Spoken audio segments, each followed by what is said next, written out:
एक बार फिर से स्वागत है आप सभी श्रोतागणों का मेरे चैनल रागनी सिंह में।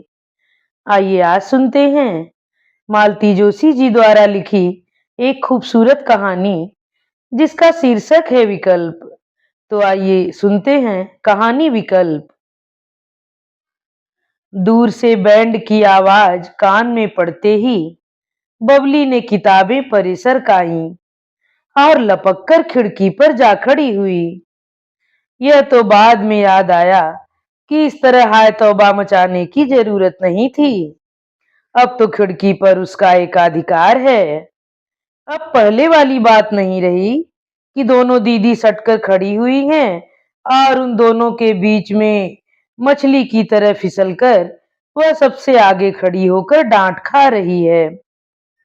बारात क्रमशः पास आती गई और ठीक उनकी खिड़की के नीचे आकर रुक गई।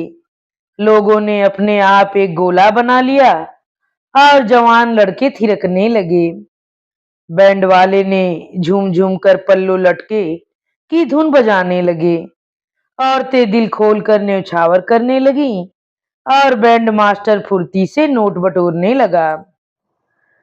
नाच का समा कुछ ऐसा बधा कि बबली के पांव खुद ब खुद थिरकने लगे।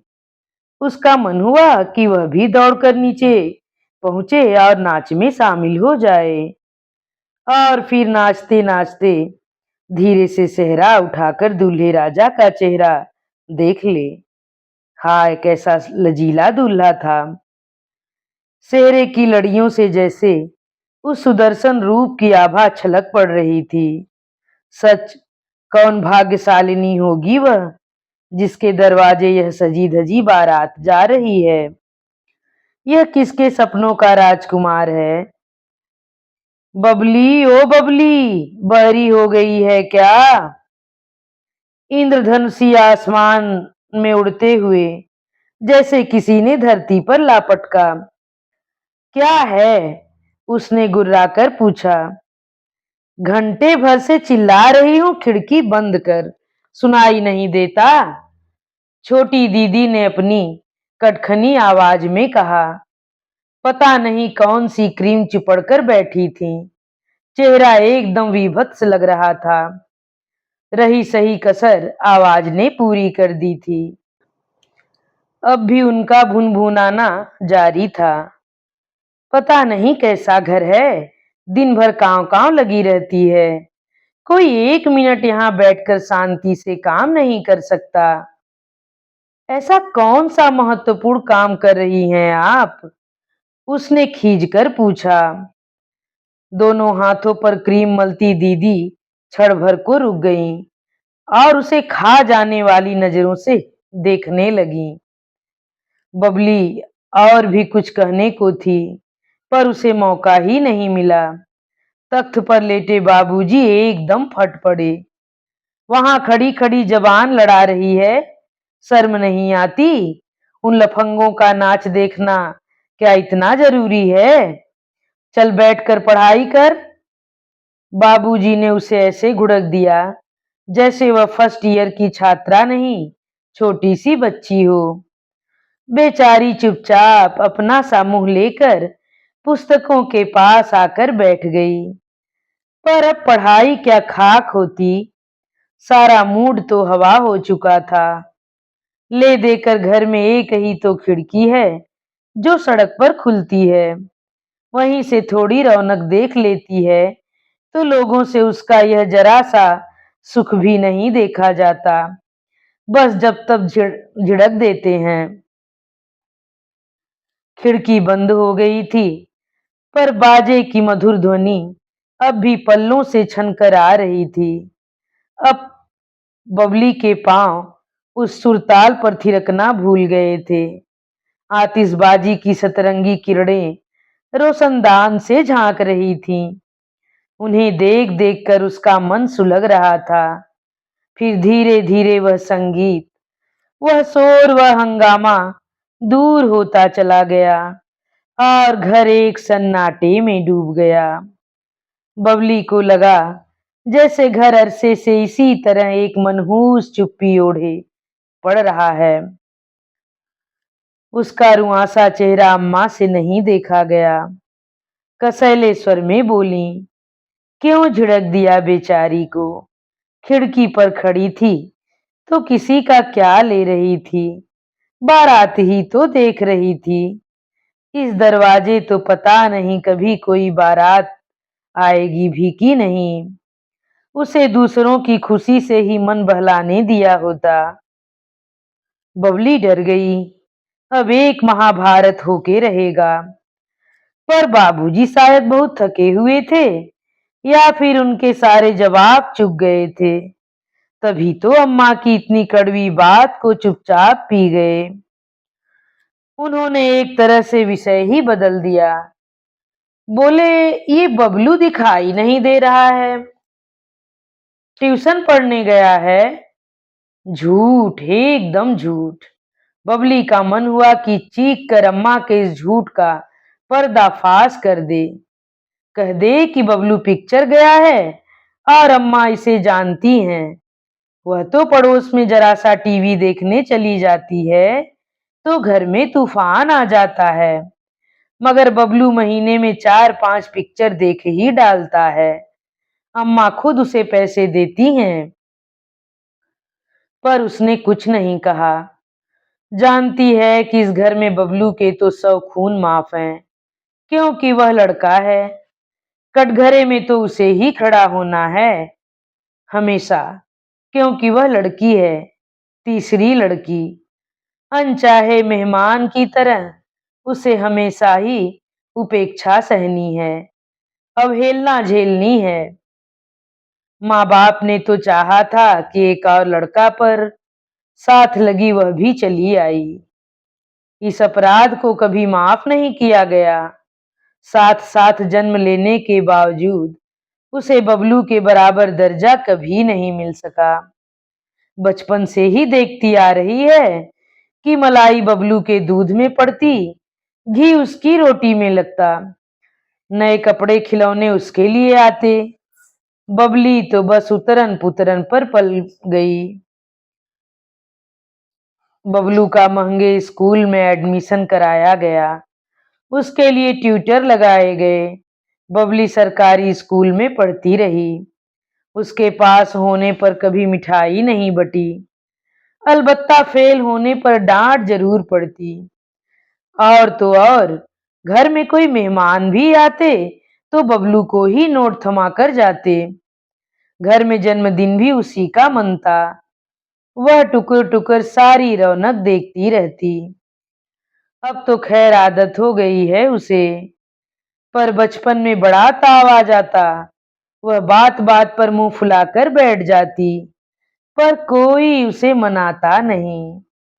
दादी उल्टा झिड़क देती, ये तेवर अपने घर जाकर दिखाना महारानी।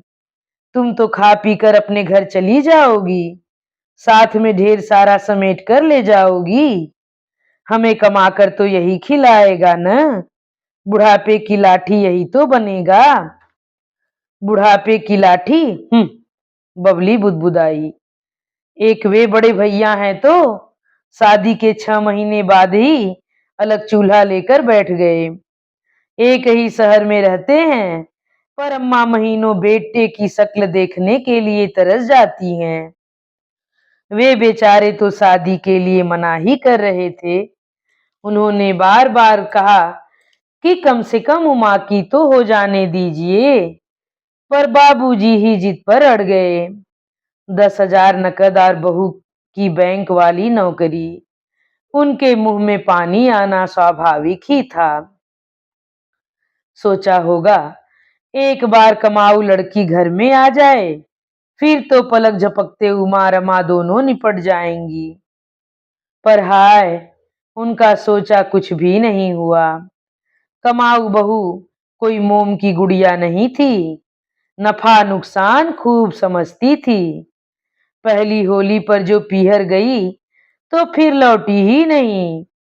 साफ कहलवा दिया कि 3-3 नंदों की शादी करते करते तो हम बुढ़ा जाएंगे, फिर अपनी जिंदगी कब जिएंगे। बहू की कमाई का भ्रमजाल तो टूटा ही, लड़का भी हाथ से जाता रहा।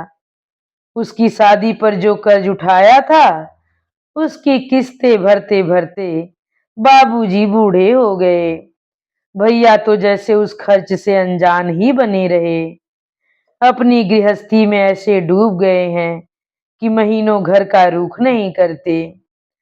आते भी हैं तो भाभी से छुपकर, कुछ देना चाहते भी हैं तो दे नहीं पाते। बीवी को पाई पाई का हिसाब देना पड़ता है। राखी भाई दूज पर भाभी साथ में आती हैं।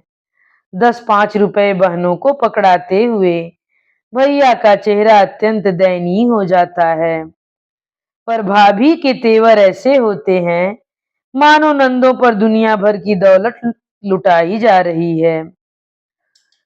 बबली का मन होता है कि वे रुपए उन्हीं के मुंह पर फेंक मारे, कह दे कि हमारी तरफ से बच्चों को मिठाई खिला देना, पर भैया की ओर देखकर चुप रह जाना पड़ता है। बबली, अम्मा ने थके स्वर में पुकारा। भीतर जाकर देखो तो उमा को अभी कितनी देर लगेगी। मेरी तो आंखें झपकी जा रही हैं। अरे बबली को याद ही नहीं रहा, अम्मा तो सच में अब तक भूखी बैठी होंगी। बड़ी दीदी का आज प्रदोष है ना, शिव चालीसा का पाठ किए बिना वे खाएंगी नहीं। और बच्चे भूखे हो तो अम्मा के गले से भी कौर नहीं उतरता। रसोई में आकर देखा, एक कोने में स्थापित ठाकुर जी के सामने दीदी ध्यानस्थ बैठी हैं। उनके होंठ निःशब्द हिल रहे हैं। दाहिना हाथ पल्ले से ढका है और लगातार हिल रहा है। सच तो दीदी जाप कर रही हैं। इन दिनों यह एक नया कार्यक्रम शुरू हो गया है। मंदसौर वाली मामी जी पता नहीं कौन सा मंत्र बता गई हैं। कह रही थी 1.25 लाख का जाप पूरा होते न होते दरवाजे पर शहनाई बज उठेगी। दीदी तब से उसी मंत्र के पीछे पड़ गई हैं। सुबह समय नहीं मिलता तो शाम को माला लेकर बैठ जाती हैं। शादी के नाम पर तो इनसे कोई कुछ भी करा ले। 16 शुक्रवार हो गए, 11 बुधवार कर डाले, सोमवार का व्रत तो पता नहीं कब से रख रही हैं। फिर किसी ने प्रदोष व्रत भी सिर मढ़ दिया और अब यह मंत्र जाप का नया चक्कर चला है। खीज उठी बबली।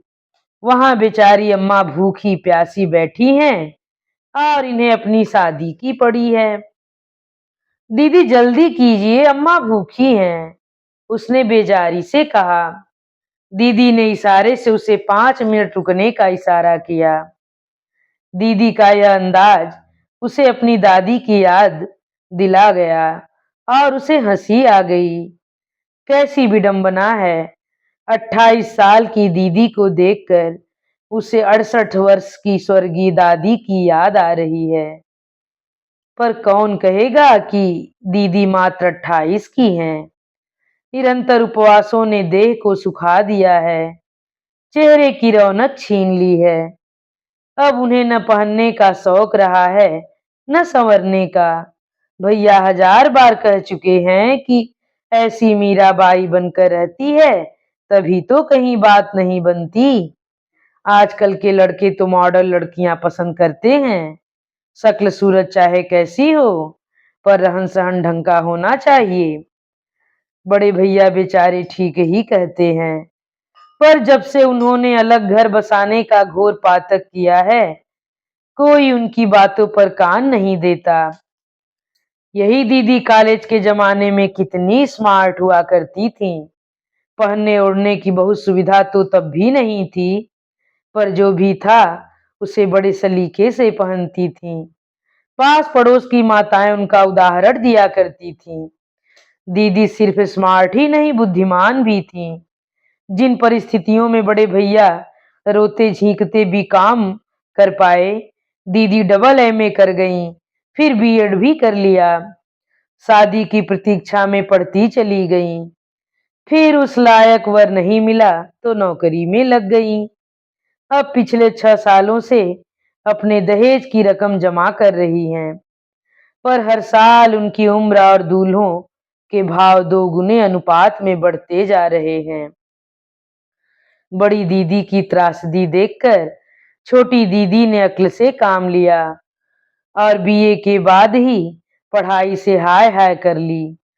उस समय उनके लिए कुछ अच्छे रिश्ते जुटते भी रहे, पर बड़ी बहन के रहते उन्हें कैसे ब्याह देते। बस तब से उनकी शादी की योजना दूसरे नंबर पर ही चल रही है। परिणाम स्वरूप दीदी बेहद चिड़चिड़ी हो गई हैं। अपनी उम्र उन्हें हाथों से फिसलती नजर आती है और वे अधीर हो उठती हैं। अपना सारा आक्रोश वे अपने आसपास वालों पर उड़ेलती रहती हैं। उनके इस स्वभाव ने उनकी सारी लालिमा, सारा माधुर्य सोख लिया है। महंगी से महंगी क्रीम भी अब चेहरे की वह ताजगी नहीं लौटा सकती। इन दोनों को देखती है तो बबली का दिल डूबने लगता है। उसे उन दोनों में अपना भविष्य नजर आने लगता है। वह इस साल फर्स्ट ईयर की परीक्षा दे रही है। 2 साल में बीएससी कर लेगी, बहुत जोर मारेगी तो एमएससी कर लेगी। पर कभी तो कॉलेज का खुशगवार माहौल छोड़ना ही पड़ेगा। कभी तो जिंदगी की सच्चाई का सामना करना पड़ेगा। तब लोग बाग तो शायद उसे जिंदगी भर बबली ही समझते रहेंगे। उन्हें कौन जाकर समझाएगा कि वह अब भी सपने देखने लगी है। उन सपनों में अनजाने देश का कोई राजकुमार आकर उसे तंग करने लगा है। यह कौन जानेगा कि किसी की बारात देखते ही उसके मन के आंगन में शहनाई बज उठती है। वह किसे बताए कि पुरुष स्पर्श की कल्पना मात्र से ही उसकी पुलक पल्लवी देह वीणा की तरह झंझना उठती है। यह सब वह किससे जाकर कहे, कौन समझेगा। सबके मन तो बड़ी दीदी की चिंता से लबालब भरे हुए हैं। उनसे उबरने के बाद मझली दीदी का नंबर आएगा। तब तक बबली क्या करे। बड़ी दीदी की तरह सन्यासिनी बनकर वर की प्रतीक्षा करे या छोटी दीदी की तरह उम्र को बांध रखने के प्रयास में बुढ़ाती चली जाए। तीसरा कोई विकल्प भी तो नहीं है। अभी आप सुन रहे थे मालती जोशी जी द्वारा लिखी एक खूबसूरत कहानी विकल्प। कहानी सुनने के लिए आप सभी श्रोतागणों का हृदय से बहुत बहुत धन्यवाद।